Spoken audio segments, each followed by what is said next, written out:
দিন আগে টাকাটা দিয়েছিলাম, টাকাটা জি, জি। উঠাইতে পারছেন? হ্যাঁ, হ্যাঁ। ধন্যবাদ তথ্য দেওয়ার জন্য। সময় দিয়ে সাথে থাকবেন। সেক্ষেত্রে শেখ হাসিনা সরকার থাকতে আমরা যে সিরিয়াল করা হয়েছিল ওই সিরিয়াল অনুযায়ী আমরা টাকাটা দিয়েছি। তো এখন তো শেখ হাসিনা সরকার নাই, পুনরায় নতুন করে অনলাইন তালিকা করতে হবে। 3 মাস পর পর ওই সিরিয়ালে আমরা টাকা দেবো, বুঝতে পারছেন? হ্যাঁ, বলেন। তো আপনার নাম্বারে মেসেজ করে তালিকা সিরিয়াল নাম্বারটা পাঠাবো। মেসেজের ভিতরে ঢুকে দেখবেন আপনাদের নাম্বারটা সঠিক আছে কিনা, কেননা ওই নাম্বার অনুযায়ী আমরা তালিকা সিরিয়ালটা করব। কথা বুঝতে পারছেন? হ্যাঁ, বুঝছি। যে আপনি যে ফোন দিয়ে কথা বলছেন এটা কি বাটাম ফোন না টাচ ফোন?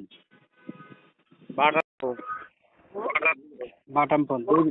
2 মিনিটের জন্য 500 থেকে আলাদা আর একটা যে কোনো ফোন নাম্বার দেন তো, আলাদা ফোনে কথা বলবো। আর এই ফোনটা হাতে রাখবেন, এই ফোনে মেসেজ করে সিরিয়াল নাম্বারটা পাঠাবো যাতে দেখতে আপনার সহজ হয়। ঠিক আছে, ঠিক আছে। যে আলাদা ফোন নাম্বার বলেন তো আপনার 500 থেকে।